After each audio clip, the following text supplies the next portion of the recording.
జనసేన అధినేత పవన్ కళ్యాణ్ స్వయంగా అనంతపురం వచ్చి అవినీతి జరిగిందని చెప్పినా అనంతపురం ప్రజలు నమ్మరని మేయర్ కౌంటర్ ఇచ్చారు. మొక్కల పెంపకంలో భారీ అవినీతి జరిగిందంటూ నిన్నటి రోజు జనసేన నాయకులు చేసిన వ్యాఖ్యలను మేయర్ తీవ్రంగానూ ఖండించారు. ఇక డిప్యూటీ మేయర్లు కార్పొరేటర్లతో కలిసి తన క్యాంప్ ఆఫీస్ మీడియాలోనూ మాట్లాడారు.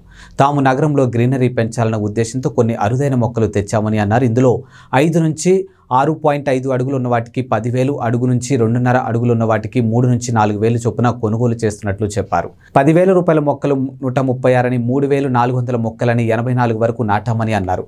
మొక్కలు నాటిన తర్వాత కాంట్రాక్టుకు డబ్బులు ఇచ్చామని అన్నారు. అసలు ఆ కాంట్రాక్టు చేసింది తాము కాదని, ఆ పార్టీ వారు కూడా కాదన్నారు. అలాంటప్పుడు అవినీతి ఎలా జరుగుతుందని ప్రశ్నించారు. జనసేన నాయకులు అరకొర జ్ఞానంతో మాట్లాడకుండా వాస్తవాలు చెప్పాలని అన్నారు. ఎన్నికలకు 6 నెలల ముందు వచ్చి షో చేస్తే జనం నమ్మరని పేర్కొన్నారు. ఇది సినిమా కాదని అన్నారు. అసలు మీరు తెలంగాణలో పోటీ చేస్తే బర్రెలెక్క కన్నా తక్కువ ఓట్లు వచ్చాయని ఎద్దేవా చేశారు. అసలు మీరు ఎక్కడుందో అర్థమవుతుంది కాని పరిస్థితిలో ఉన్నారని, మీ ఉనికి కోసం మాపై ఆరోపణలు చేయవద్దని అన్నారు. జనసేన వాళ్ళు ఏదో ముక్కల గురించి మాట్లాడడం జరిగింది. ఏదో ఎలక్షన్లో తొందరపడుతున్నాయనే సందర్భంగా 6 నెలల ముందు అందరూ హడావిడి చూసినది అందరూ కామన్. అయ్యేది వైఎస్ఆర్ ప్రజాప్రతినిధులు అందరూ కూడా అవినీతికి పాల్పడుతున్నారని చెప్పడం జరిగింది. మన అనంతపురం నగరంలో మన గౌరవ శాసనసభ్యులు అనంత వెంకటరామరెడ్డి గారి చొరవతో ఎప్పుడు 30-40 సంవత్సరాలు జరిగిన అభివృద్ధి జరిగిన విషయం ప్రతి ఒక్కరికి తెలుసు. ఈరోజు నిన్న జనసేన వాళ్ళు వచ్చి జిల్లా అధ్యక్షులు వాళ్ళ కార్యకర్తలు అందరూ పోయి ఎన్టీఆర్ మార్గ్ దగ్గర మొక్కలు నాటిన దాంట్లో వీళ్ళందరూ కూడా అవినీతి చేసినారు కూడా చెప్పడం జరిగింది. ఏ విధంగా అయితే వీళ్ళు చెప్పినారో ఫస్ట్ దాని గురించి కనుక్కోమనండి. ఏ మొక్కలు నాటినారు, ఎంత ప్రైస్ మొక్కలు, అవి ఎన్ని నాటినారు అన్ని కనుక్కొని వీళ్ళు మాట్లాడితే బాగుంటుంది మీ అందరూ తెలియజేస్తున్నాను. అనవసరంగా ఏదో దుష్టప్రచారాలు చేస్తే ప్రజలు నమ్మే పరిస్థితులు లేని కూడా మీ అందరూ తెలియజేస్తున్నాను. ఈరోజు జనసేన వాళ్ళకి ఒకటే అడుగుతున్నా, ఆయన మీరు జిల్లా అధ్యక్షుడు కానివ్వండి, రాష్ట్ర అధ్యక్షుడు పవన్ కళ్యాణ్ గారు వచ్చినా కూడా ఆ మొక్కలు చూసేకి వచ్చి ఇట్లా అవినీతి జరిగినట్టే ప్రజలు ఎవరు నమ్మరు. ఏందో సినిమా యాక్టింగ్ లాగా 6 నెలల ముందు వచ్చి మేము సినిమా తీస్తామంటే ప్రజలు ఎవరు నమ్మరు. ఇవన్నీ కూడా మీరు ఒకసారి ఏం మాట్లాడుతున్నారు, ఎమ్మెల్యే పైన అవినీతి చేసినారని నేను మాట్లాడుతున్నారు.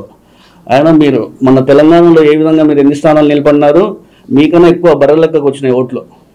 అవి గమనించుకోండి మీరు. ఫస్ట్ ఈయన అనంతపురం శాసనసభలో అనంత వెంకటరామరెడ్డి గారు 4 సార్లు ఎంపీగా గెలిచినారు, ఒకసారి ఎమ్మెల్యేగా ఇప్పుడు ఉన్నారు. వాళ్ళ తండ్రి గారు అనంత వెంకటరెడ్డి గారు 2 సార్లు ఎంపీగా, ఒకసారి ఎమ్మెల్యేగా, ఒకసారి ఎమ్మెల్సీగా చేసినారు. అన్నిసార్లు అంత రాజకీయ కుటుంబం ఉన్న వాళ్ళపైన మీరు అనేక అవస్థలు మాట్లాడుతున్నారు. ఖచ్చితంగా మేమే పాల్పడినట్లయితే కింద మేమే ఏదో ఖచ్చితంగా ఎవరికో చెప్పి ఆ టెండర్ లాగకుండా చేస్తాం.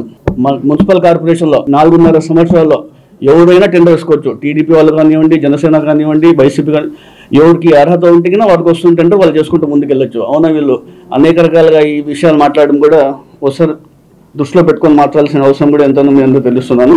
జనసేన వాళ్ళు నేను ఏందో ముక్కలు వేసినారు, మేము కౌంటర్ ఇవ్వాలా అని చెప్పి ఏం లేదు. వాళ్ళ పార్టీకి మేము కౌంటర్ ఇవ్వాల్సిన అవసరం కూడా లేదు. ఏదో ప్రజలకు వాస్తవాలు తెలియాలని చెప్పి నేను మాట్లాడుతున్నాను తప్ప వాళ్ళందరూ పోయినారు, మొక్కలు నాటినారు, మా పైన అవినీతి చేస్తున్నారు అంటే కన్నా వాళ్ళు చెప్తున్నారు కదా. పవన్ కళ్యాణ్ గారు వచ్చి కూడా మొక్కల విషయంలో కానివ్వండి, కార్పొరేషన్ అవినీతి జరుగుతా అంటే కూడా ప్రజలు ఎవరు ఇక్కడ నమ్మే పరిస్థితులు ఎందుకంటే ఒకసారి నేను అందరూ గమనించాలని కోరుతున్నాను. గడప గడప మన ప్రభుత్వం ద్వారా ప్రతి సచివాలయానికి 20 లక్షల రూపాయలు చెప్పున 14,80,00,000 రూపాయలు కూడా అది కూడా అందుబాటులోకి తీసుకొచ్చిన. దాదాపు పనులు కూడా పూర్తి అయిపోయినాయి. నీళ్ళకి ఎటువంటి సమస్య ఉండకూడదని చెప్పేసి మన ముద్దులాపురం ప్లాంట్లో స్టాండ్ బై మోటార్ 80 లక్షలతో అది కూడా అమర్చడం జరిగింది. ప్రతి ఒక్కటి కూడా ఈరోజు చూపిస్తుంటే కన్నా గతంలో వీళ్ళకి లేవా, గత పాలనలో కూడా వీళ్ళు ఉన్నారు. వేరే టీడీపీ పార్టీ వాళ్ళు కూడా గత పాలనలో 5 సంవత్సరాలు పరిపాలించారు.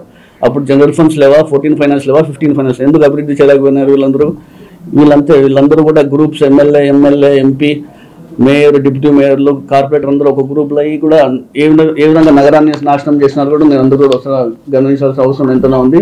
ఇన్ని అభివృద్ధి కార్యక్రమాలు చేస్తా అంటే ఇంకా వీళ్ళు ఏం చేయలేదు, 4 సంవత్సరాలు ఏం లేదని ఏదో మాట్లాడుతున్నారు.